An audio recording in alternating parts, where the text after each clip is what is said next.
So this right here is the best launch monitor in the game of golf that you've never heard of. How many YouTube videos open them? It's getting out of control. I've said it, and so many of us say it, but I think there's some truth to it because there's just so many launch monitor companies popping up left, right, and center, offering you incredible data for a great price point. But this is the GolfJoy Spica 3, $3,200 for a 3-camera optical face-on launch monitor.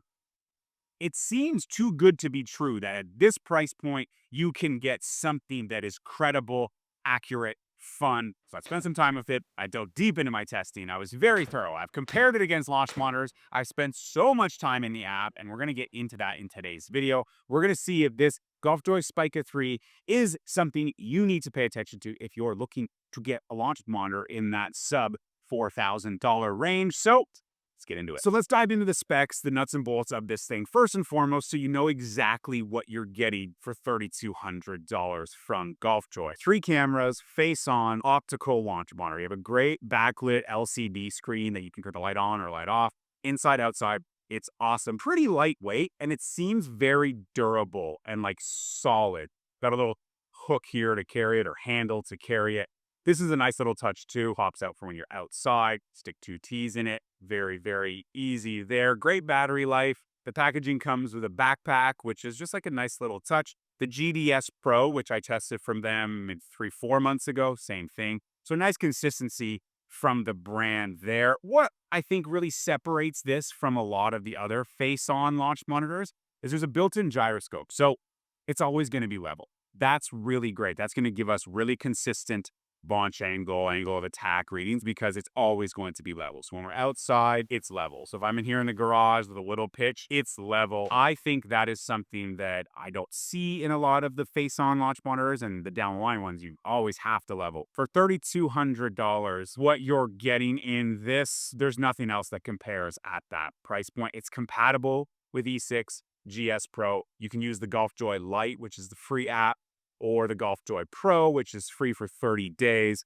Then there's a subscription and opens up more golf courses, more games. If you want to play sim, if you want to do more, that's just par for the course with launch monitors and softwares.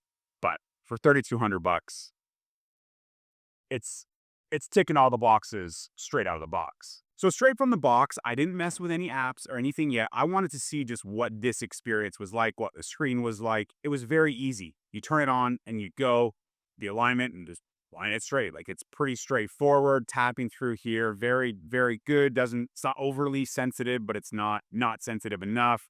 Like I said, you can put the light on, you can have the light off, you can change all the settings you need.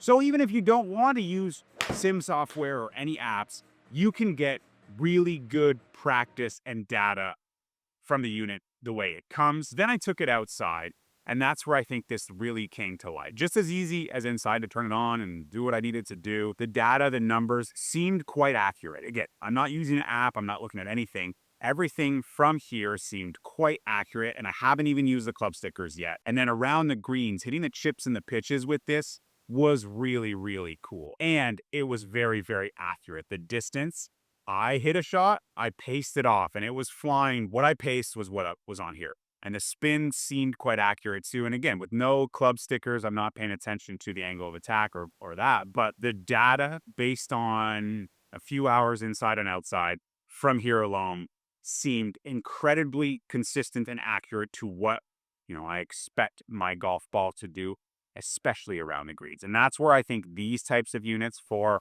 better players are very, very beneficial because you can take this for your chipping, for your pitching, and really work on your distance control, your spin with feedback, not simply kind of guessing or pacing or putting things down. Like to get that extra piece of data and feedback, really, really good. I was very impressed. Just obviously easier to set up than something down the line. For every chip you hit, just move it with you. Outside, this thing, to me, was worth the $3,200. So then I brought it back in here and I put the club stickers on. And club stickers are just a necessary evil with optical launch monitors. And GolfJoy stickers, I don't love them. I kind of learned with the GDS Pro. The GDS Pro took a lot more stickers. This only takes one, but it's on the kind of toe side of the club. At first, I thought you took the reflective sticker off, like I did with the GDS Pro, but you don't have to. You can take the full black strip on and just put it on the toe of the club. It's one sticker. It's easy, but it's not the easiest. What I use with the iMini, just the one sticker, easy to go, comes off the page easy. This doesn't come off the plastic very easy, stays on the club well, but obviously the data with the club stickers, it's going to be a bit more accurate of what that club is doing. The ball data doesn't change. And speaking of ball data, works with any ball. You don't need any marks on your ball. You don't need to use a specific ball like you do with some other down the line launch monitors. This works with any ball. If you're going to get used to it either way when you use the unit, it's just one of those things that everybody wishes wasn't a thing, but it's a thing. So club stickers, they're there. They're easy enough to use. They're not the easiest to use, but the data obviously is good with the club stickers on full white. The club is doing. So now that we've talked about the data, the club accuracy, the stickers, I wanted to see how accurate this was, because you can't make a launch monitor video without people saying, how does it compare to other launch monitors? I got thoughts about that, and we won't go too deep into it, but to compare a $20,000 launch monitor to a $700 launch monitor is apples and oranges. Those launch monitors are for different people, different golfers. They're going to be accurate enough for those golfers. This one, I compared it with my iMini at $4,500. I compared it with the Mevo Plus, which is like $2,500-ish, 26 with the Pro package and all of that. I compared it with the Rapsodo, which is basically $700. We're going to see discrepancies. We're going to see differences when we compare all these launch monitors head to head. They're going to interfere with each other.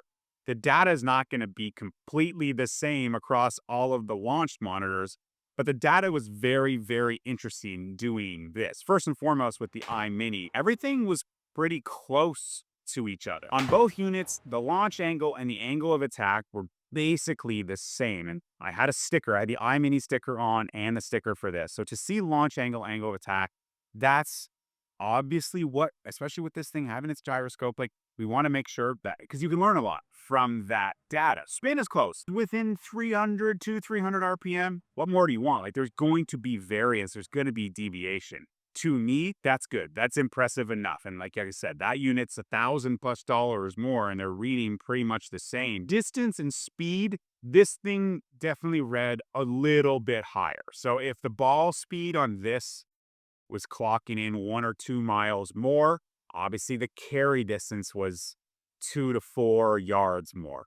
But at times when it was within a mile, the carry was within a yard and a bit. I was impressed. Yeah, seeing it read a little higher in speed and distance at first was a bit like, oh shit.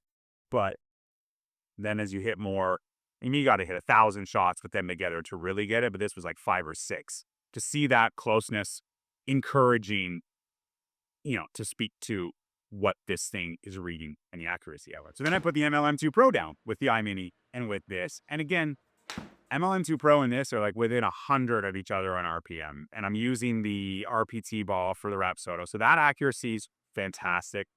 The launch and the angle of attack are quite off. The iMini and this were pretty similar again, but then the Rapsodo just read it all higher. It just makes me think, it does something with it down the line beside with these there. Am I getting too much interference? Are the club stickers, like there could be more at play. But to see the distance still be close enough, in 1 yard to 4 yards is what I experienced. And the ball speed within 1 mile or 2. Again, if this read 1 mile faster, 1.5 miles faster in ball speed than the Rapsodo, the distance, the carry will be a little bit more. But the spin is very, very accurate across the board. That's impressive. That's encouraging. As the Rapsodo and this have similarities, but I don't think they're comparable for what you're wanting these launch monitors for. But before we do that, Mevo Plus had to get that into the fray. And then we're seeing again, the yardages are pretty good. The spin is pretty good. Launch, angle of attack on Mevo are way high. I don't know why. It could be the mat. Like, I don't know. I'm not a launch monitor scientist. But then the ball speed on the Mevo, way up. So I wonder, because I'm only using the sticker on the ball, not the new RCT balls, is that a thing? Because when I practice with the Mevo or give a lesson with the Mevo, all the numbers to me are great. that I put it up against this. I'm not thinking the Mevo numbers aren't good anymore. We're just learning that 3-4 shots with all of these, we're seeing a lot of similarities and a little bit of discrepancies, but the discrepancies are consistent from the face-on ones to the down-the-line ones when it comes to launch angle and angle of attack. And then Mevo with the ball speed being so high, yet the spin being the same and the distance not being that off, might be a little bit to do with the ball. But there you go. There's the accuracy. Everyone wants to know how accurate. Compare them. 4 or 5 shots, small sample size. The numbers and the data, I would trust just like I would trust, or I do trust with my iMini with all of the testing I do here on the channel. So now that all the kind of unit stuff is out of the way, I had to dive into the app, and the GolfJoy Pro app is really cool. The graphics are more video gamey. The data is good. It's not like very golfy, if you will. Like the iMini, like what I use on the iPad, is just straight up like data. It's not cindy at all. It's just data. The Mevo FS Golf is just like data. So if you're just like testing golf clubs, fitting golf clubs, you want something that's very like data forward. Even the Foresight stuff is very data forward. The GolfJoy apps are much more like fun forward. You've got 16 courses you can play on it. I played the Hay at Pebble Beach, and man, it was a blast. I played 18 holes here one morning. It was awesome. The numbers were great. The spin was really good, especially around the greens. Chipping, pitching. I hit high, it went high. Like the sim capabilities from this are really good. I've been doing more sim golf, and I've been testing different things, and putting is always the like bugaboo. Putting seemed pretty good. Like, it seemed sensitive, more maybe because of the slope on the greens at the Hay that I couldn't figure out, potentially. But like the short putts, 3-foot putt felt like a 3-foot putt. I find with a lot of sims, you're guessing. You're totally guessing. You're just like hoping to get it in that 10-foot gimme range. The putting seemed best that I've experienced. The chipping, the pitching, hands down, the best I've experienced. The graphics, the latency. This could make a sim golfer out of me. It was a lot of fun to test the sim experience. And speaking of the fun, we have all these game experiences, and I throw them up here, and my son's almost 4. He was loving it. He'd hit a little shot, try to explode the walls, like unbelievable. So cool. And then there's like the target range practice, which looks like a Top Golf range. Hitting the target. My son loved it. Like, I'm in here. He's telling me which one to hit. I've never had that experience with any other launch monitor that I've used for practice, because if you know me, I think of launch monitors as practice tools, not making golf fun tools. But this is changing my mind. This is making me think that a launch monitor can be both. And that's no small feat. So speaking of the practice range in the app is good. It's good. Like, it's giving you all the data you want, but it's not my cup of tea. I like it, but there's others that I prefer, especially for what I do. Yeah, testing golf equipment. I don't know how I would get a workflow going on that practice to get the data and pull the data. I'd have to spend some more time with it to get comfortable with it and maybe learn more. The data's all great. The replay is great. There's so much information, more so than some of the other ones that I use or I integrate into my workflow. But to like get just like a chart of the data, a little bit harder for me. It was just like, there's that one page and I can look at this. So if I were to think, I wouldn't screenshot that. I wouldn't use this as the unit for like the data on this channel. But the sim, what it can be without an app is incredible. So then you kind of package that all together, and it's only $3,200. And yeah, there's some subscriptions here or there, but that's like choose your own adventure. If you don't want the subscriptions, you don't have to get the subscriptions. You don't need a subscription just to like use it. This for $3,200. It's for those people that want to have fun, first and foremost, with their golf and their launch monitors. And that's GolfJoy's thing, making golf fun, making it easy, fun, whatever their tagline is. This is so fun. So much fun. I'm spending time with my kid because of this. My other ones don't. That's worth a lot. That's priceless.